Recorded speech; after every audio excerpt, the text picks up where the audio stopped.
Thanks for joining us on Matters of the Moment. My name is Uduaki Kangobeten, and on the program today, I have a co-presenter, Mr. Kerry Oko. Kerry, good to have you on the program. Good to have you. Yes, the matter of the moment today is talking again nursing schools, nursing sciences across the state. But of course, this time we are limiting it to the Nursing Sciences School in Obudu.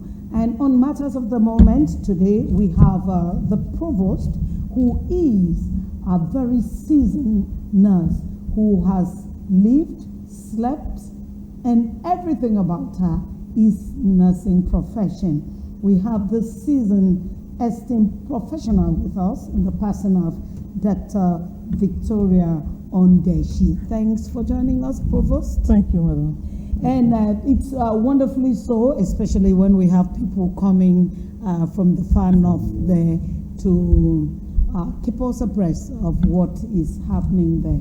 A lot of us may know the Provost, Dr. Ondeshi. We may know her, but for more people to get to know this woman of substance, I would like Doctor, to start, first of all, let us know who you are and why you have not run away to the diaspora, because I know a lot of nurses, the brain drain syndrome has caught up with you.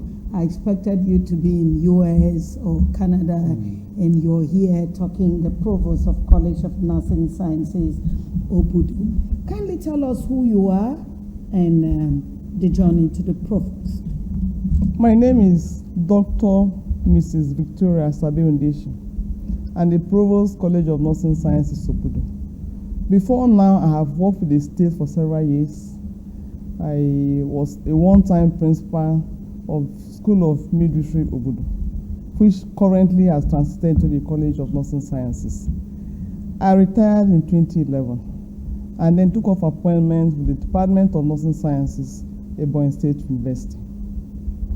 Before then, I have been a very active nurse in the state, even upon retirement. I'm happy that this journey of colleges of nursing sciences, the journey started in 2005, and I was part of it. We've been struggling, particularly two of us in the state, myself and Professor Mrs. Opia, current chairman of College of Nursing Etigidi. We were in Kaduna in 2005 to ensure that colleges get in line with the prescription of the regulatory body, the Nursing and Midwifery Council of Nigeria, who insisted that there must be reforms in nursing. And the reforms in nursing was to give nursing validation. All nurses to be either graduates or HND holders. Incidentally, other states started with a program long ago. But in 2024, before the Etigidi was the first college of nursing in the state, in 2024, other schools followed. The current colleges of nursing were previously either schools of midwifery or schools of nursing. A few were merged together. Incidentally, Obudu was a standalone. It transited from midwifery to College of Nursing Sciences, Obudu. The school was established as a school of midwifery in March 1980 to train basic midwives. The program was phased out in 1987. We started the training of post-basic midwifery. Again, in 2024, that same program was phased out to establish what is now known as the College of Nursing Sciences, Obudu. That college is a standalone college, like I said. Other schools have two schools merged together, but Obudu was standalone. And at this point, I want to give credence to Her Excellency the Governor, because at that time it was as if Obudu cannot even have a college.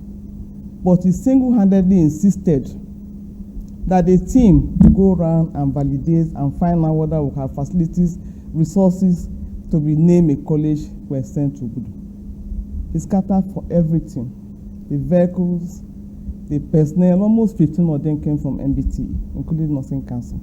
About 5 from the states, with policemen that guided them to Obudu, and vehicles. And it provided money for accreditation. And they arrived on the 14th of August, 2024. They carried out administrative assessments of the college to include the resources, the materials, and the staff and personnel required for accreditation. Beyond that, they also went around looking at the structures we have on ground for accreditation. Fortunately, when they went back, we were given an interim approval to start the ND program. This is the 3rd batch of ND students we want to admit, because you must write JAM, and then you now go in for UTME assessment and you're admitted. We have 2 sets already, and those 2 sets, by the grace of God, we have established a directorate of NYSC in the school, and we have a DEX officer. Currently, as I'm talking, is in Abuja, because the 2 sets we admitted are supposed to graduate, and upon graduation as ND students, they will start their HND program, and after HND program, they are supposed to go on youth service. So it's a long journey. We started the journey, and by the grace of God, it's going to end well.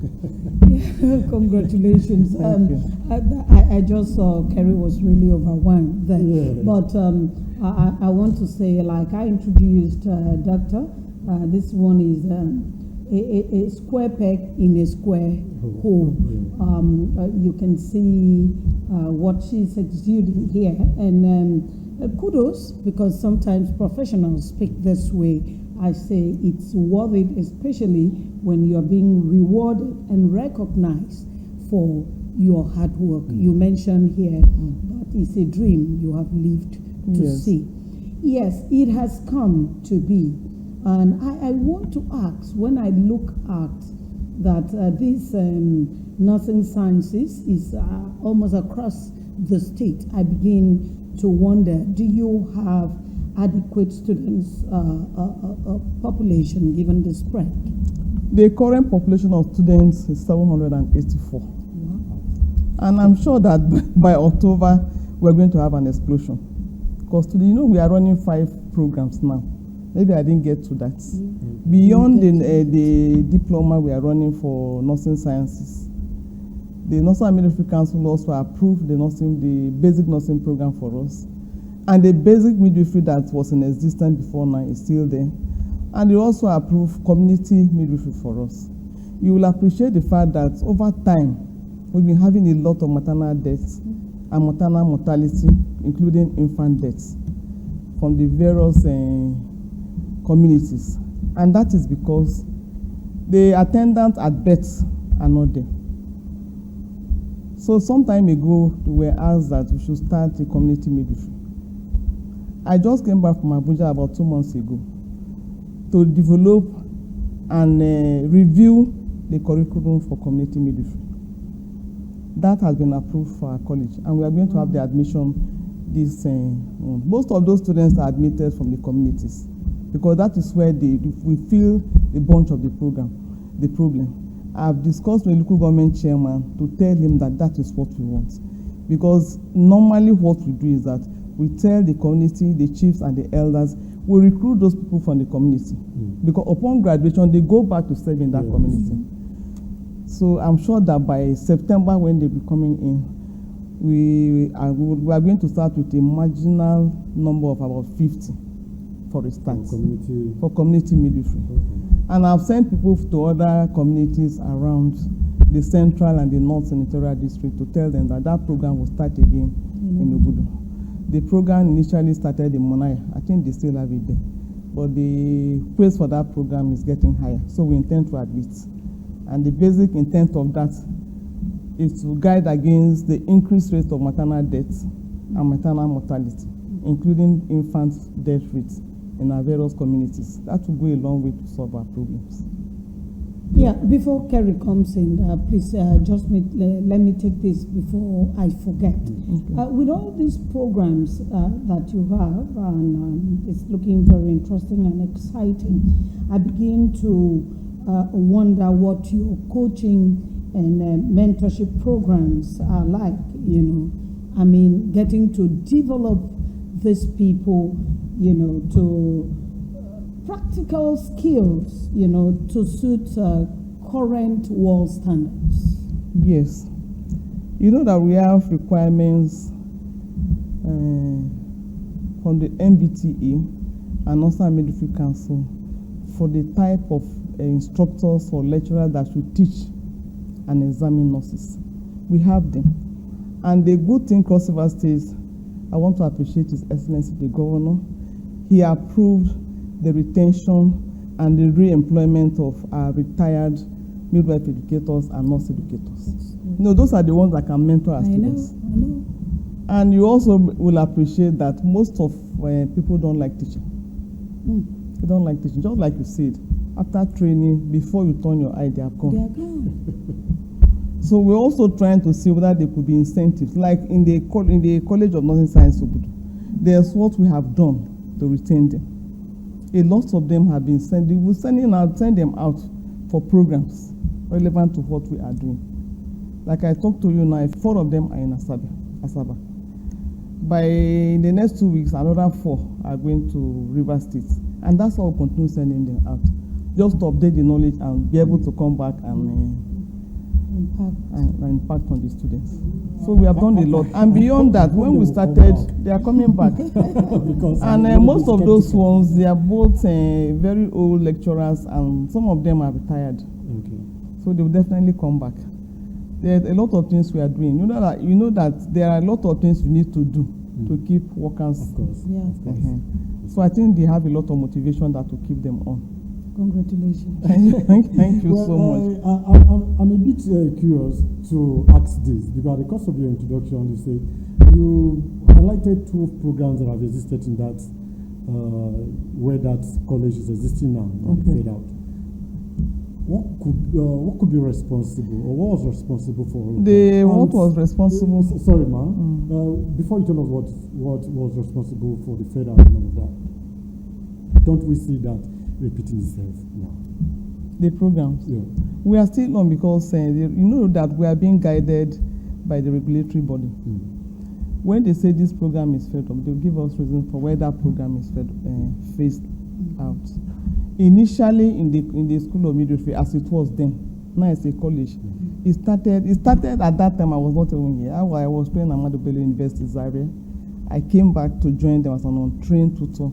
At that time, they were doing basic nursing and midwifery. And after some years, we decided to, we have a lot of them. It was that time Akwa Ibom and Cross River joined too. And a series of schools splintered all around the place. And the population was getting too much. So the council now decided that we should do post-basic. So we started doing the post-basic program for them. And that post-basic program again was phased out again in 1987. Still on the same issue. Yes, and currently now, the basic midwifery, because we want to start from the base, basic midwifery is the one that is in place, and it's still in place till today. Still in place. Even these community midwives that will start a program in year 2, they either join the basic midwives in year 2 or they join ND in year 2. That's interesting. And Yeah. at the cost of my probably going through the activities of the college and the facilities and all of that, I observed that we have over 500 capacities CBT, that is computer-based training centers, or if I get it correctly. How do that affect the performance of your students in that computer aspect of it? You know that the CBT is newly introduced pattern of writing and midwifery council exam. Okay. So as soon as they come in, we introduce them to internal exams, to the use of CBT. Before introducing them, we have lecturers that teach them. They go. We create hours for them to go to the CBT. That is the hall. Now to start using computers to answer the exams. So that's what we do. And every part of our exam, even though the practical, they ask CBT questions or they demonstrate. But all the questions now, 250 questions are CBT. Okay. As I'm talking to you now, about 3 sets are writing exams. The first set are finished, second set will finish today. They just call me now that they are funded up. The next set is starting, and all is CBT. If you're just joining us, we are on Matters of the Moment, the news and current affairs magazine programs that seeks to look at the news inside the news.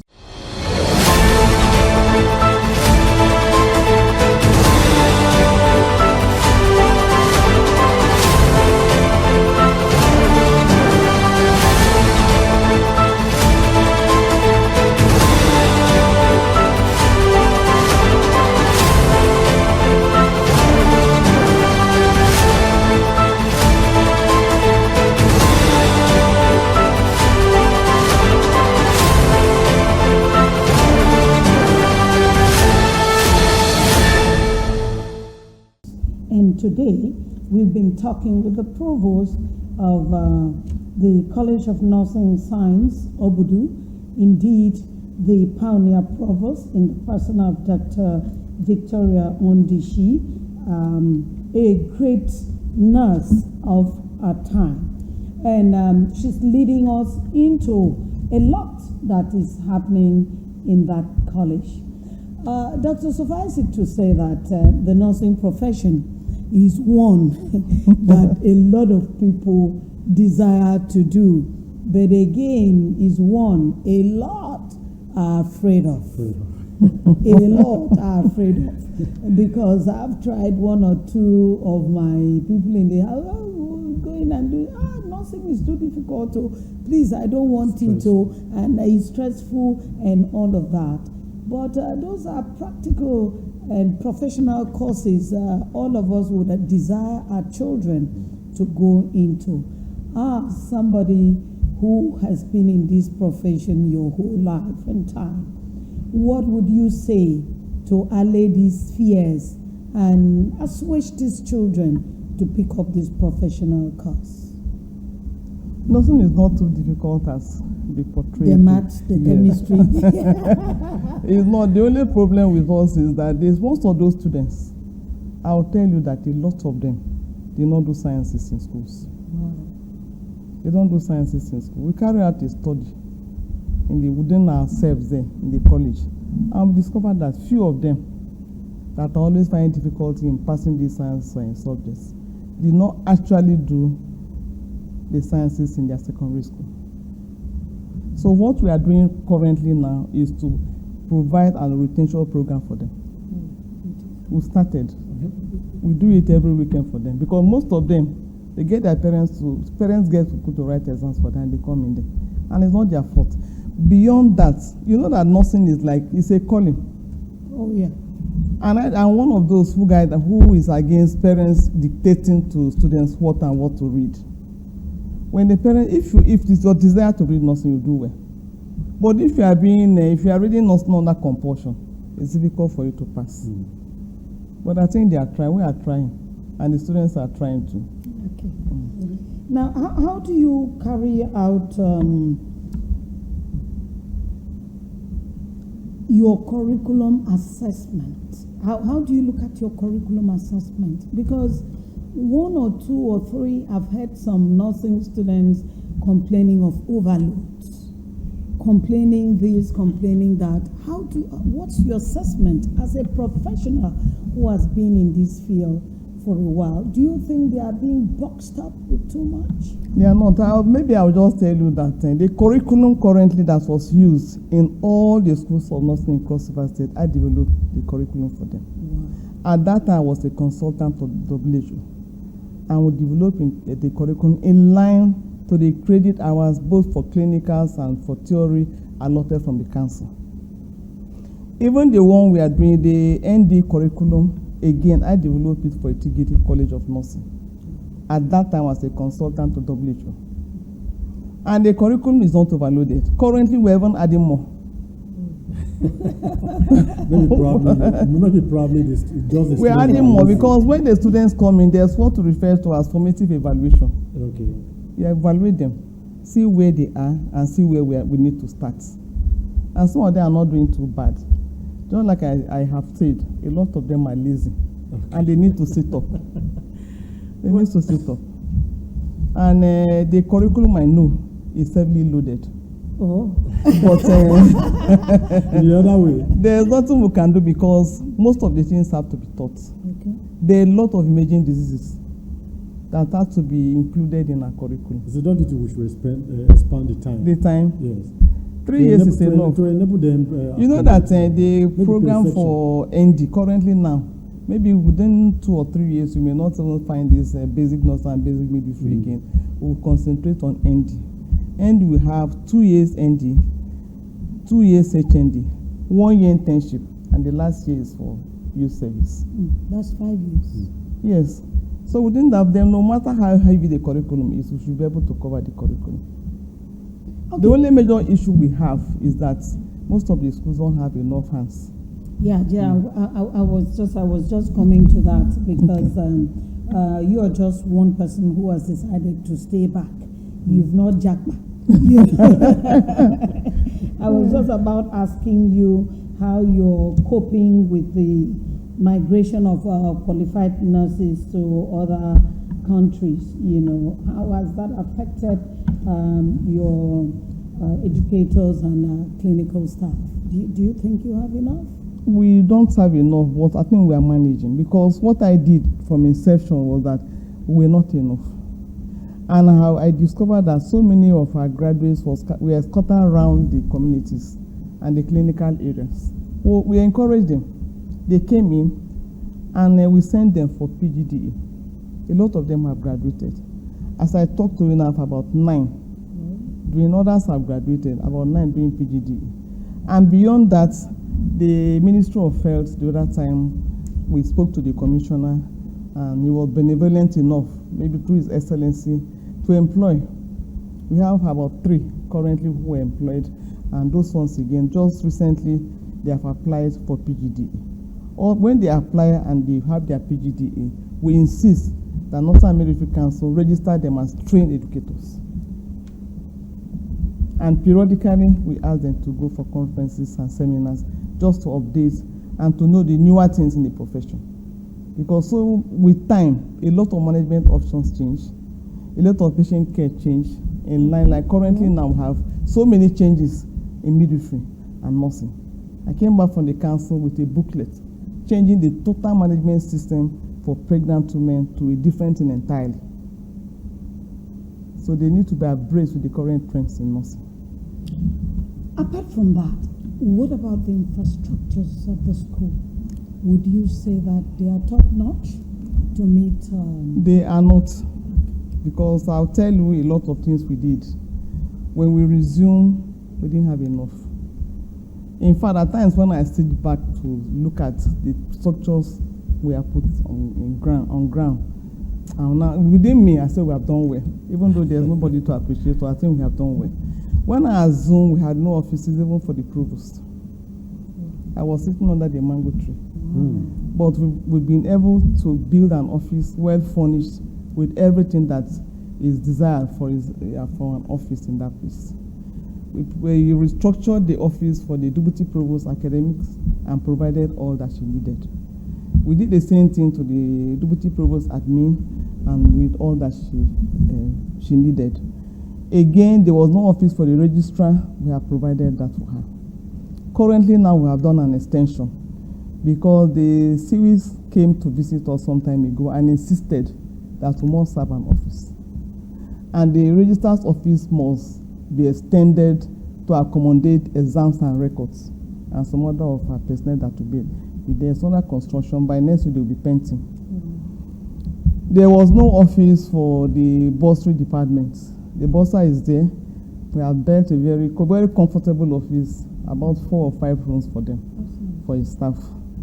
And the science block, the current science block used to be a classroom. Unfortunately, we had no science block. So what I did was to collapse the walls and restructure it into microbiology lab, prepare standard lab tables for them. I did the chemistry lab, prepared it for them, and the physics lab. All those on the current, outlook of that place is what is desired by all colleges of nursing. The only thing is that it's not big enough, and we need expansion. And down to the library, we didn't have an office for the librarian and his assistants. So we prepared an office for the librarian and the assistants. And within the library, we also needed a lot of things. The e-library. Yeah. Okay. I brought somebody from Enugu to install books. About a year ago, we installed up to about 760 books. Currently, again, we have included more books. And when WHO visited us sometime in March this year, they insisted that we should also include more journals and books, which we intend to do as we go back. And we had no enough classrooms. So what I did was to fall back to Ministry of Education. I appealed to the Honorable Commissioner through his permanent secretary, who is a statutory member of our council, governing council. And they were benevolent enough to give us 5 large classrooms. And I have restructured them. Apart from restructuring, we've also prepared desks for the students, about 120 each, to cover the 5 large classrooms. And that we'll name that as phase 2 of the college. There's a gate, we are preparing a gate for it, very beautiful gates. And then we did a lot of landscaping and prepare a urinal, because the students cannot be crossing when they want to use themselves from that place to the main campus. And within that place again, we prepared an office for the HOD nursing. That's where our office is. And we needed a public. So basically, everybody have found their foot. Yes, to an extent, but we still need more. Yeah, I was coming to that. Let me finish. We still need more. You know that the MBT, when they came, they gave us their requirements for full accreditation. One of the requirements was that we must have a land mass of 5.8 hectares. Currently, where the school is situated, the land was donated by the Obudu urban community, and it's about 3.2. So the community again gave us a large land of 2.8 hectares. The land is surveyed. I invited the Commissioner of Health. He went there and looked at the land. He went and interacted with the community and appreciated them. His Excellency is aware of this donation, and that land is going to go a long way to assist us. We need hostels for the students, and those classrooms are temporary structures given to us. We need our own permanent structures. So we need classroom. Beyond that, we also need a large demonstration room, because there are so many programs now. Training centers. Yes, the one that is there at that time catered for nursing and midwifery students. But currently now, we need a large demonstration hall, because as we are going on into HND, we need a different complex for HND nursing and HND public health and HND midwifery sciences. Because at year 2, when they start filling forms for HND, they will determine what they want to read. Either they read HND midwifery or HND public health. There's no office complex for that, and we need one for that. Yeah, I'll sure come to this, because that's very important. But it's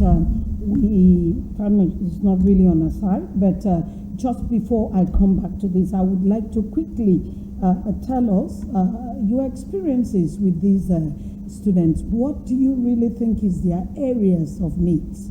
Because they will be confiding a lot in Yes. I will just list the areas in order of priority. Yes. One of the areas is hostel. Because accommodation, we hired about 3 hostels for them, and we pay a lot of money. Beyond paying the money, there are no beds. The rooms are there. So we hired a lot of beds, and currently now they are preparing wooden beds for another hostel that we got somewhere else. So that is one. Secondly, classrooms. And another thing we need again is ICT hall. And the ICT hall must be stocked with about 250 or 350 computers connected to internet. And we also need resource persons in that ICT room. What about security? We are coming to that. Okay, time is not really on the side. We have a lot. try We want to talk about all, even 2 hours. We will not finish. Okay, at this point, I really want to thank you and use this opportunity for you to tell that which is on your mind you want to ask Cross Riverians for. Especially the governor. The governor. I'm going to, like I said, Oliver Twist. Oliver Twist. I desire that the 2025 budget, which we have defended, we've gone through a state planning commission to defend and to highlight and to summarize, it should be approved for us. So that all the things that are needed can be put on ground. We need vehicles. If you go out there, you see one Tata vehicle I came with. That vehicle was bought, it was the same person that bought it in And for such a 2008. long distance. Yeah. Each time I bring it to Calabar, it undergoes repair. When I take it back, it undergoes repair. And we also need a long bus for the students because we have 11 training sites for the students. Yeah, We have 2 large hospitals in Obudu, within Obudu Urban Wall, that to train our students. The German hospital, which is like a teaching hospital, and Sacred Heart Hospital, one of the best in those days in the state because of the influx of patients. And within the community, we send students to very close to the ranch, or Baniku, Bokwara, and so many other places. The places are far, and we need a bus to carry them around. Yeah, like the provost said that if given the time, even 2 hours is not enough for her to mention what the school needs. And listening to her, I see her as a very passionate nursing professional, very emotional, especially when we got to the needs of the student. I saw that your mood switched, you know. And for me, this is another opportunity because, Kerry, I've always said, we have Easter celebration, we have this and that, and everybody's streaming to the Bateba Children's Home and whatever. The needy are with us. I don't know whether I'm right. It shouldn't be all about government.